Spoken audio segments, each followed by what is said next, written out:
இது உட்காந்து எல்லாம் பேசுறாங்க, குடும்பத்தில் பேசுறாங்க. ஜே.கே. மணி உட்காந்து பேசுறாரு. இல்ல நாம பார்த்துட்டோம், ஜே.கே. தலித் ஏழ்மையை பார்த்துட்டோம் அவருடைய செயல்பாட்டை. அதனால அவர் தகுதியானவர் அன்புமணி தான், அதனால அவர் தான் அந்த பதவியை கொடுக்குறோன்னு சொல்லி எல்லாரும், எனக்கு விருப்பம் இல்லாமல் எல்லாரும் இது பண்ணாங்க. சரின்னு அதே மாதிரி அவருக்கு ஹெல்த் மினிஸ்டர், அந்த ஹெல்த் மினிஸ்டர் கூட அது ராம்விலாஸ் பாஸ்வானுக்கு தான் கொடுத்தாங்க. அப்போ அவர்கிட்ட போய் ராத்திரி பூரா உட்காந்து உங்களுக்கு ஹெல்த்னா ஒன்றும் தெரியாது, அவருக்கு வேற ஏதோ கொடுத்தாங்க, என்னன்னு ஞாபகம் இல்லை.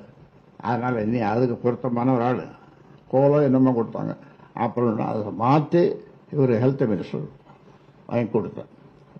ஒரு நாள் ராத்திரி பூரா தூங்காம இப்படி எல்லா சத்தியங்களையும் மீறிட்டேன்.